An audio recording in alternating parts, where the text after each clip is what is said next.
Barack Obama was a relative unknown in 1996 when he first ran for office.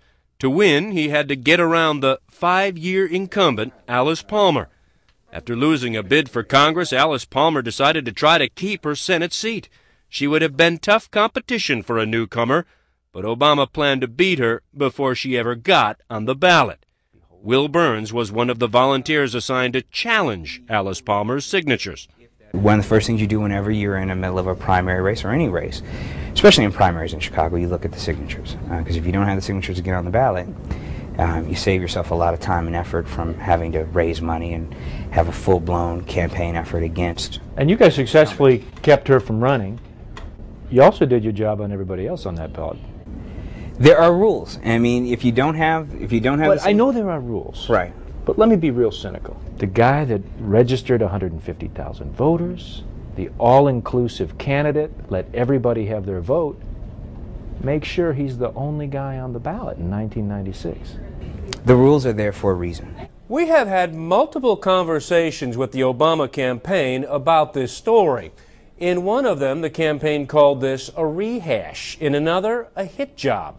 We were denied an interview with the campaign, and instead the campaign directed us to a quote the senator gave the Chicago Tribune last year. To my mind, we were just abiding by the rules that had been set up, Obama told the Tribune.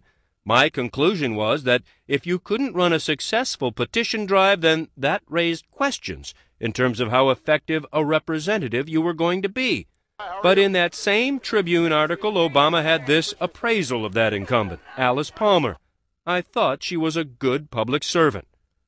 Alice Palmer, who is now campaigning for Hillary Clinton, told CNN she doesn't want to talk about her elimination from the ballot by Obama. I don't think he enjoyed it. It was not something that he particularly relished. It was not something that I thought he was happy about doing. But the Tribune's John Cass says Obama did it anyway. And in 1996, Alice Palmer, who along with her husband Buzz, two legendary South Side activists, learned you didn't have to be a Chicago native to play like one.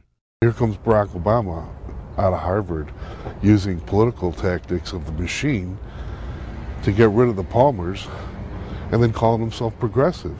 And I guess, listen, if you want to believe it, believe it. You know? Just remember this. Richard M. Daley is the boss of Chicago Machine. His spokesman is David Axelrod. Their candidate is Barack Obama. Who speaks for Barack Obama? David Axelrod. There's no such thing as coincidences. Chicago politics doesn't have coincidences. And it wasn't a coincidence to get rid of Alice Palmer that way. Alice Palmer never ran for public office again. Drew Griffin, CNN, Chicago.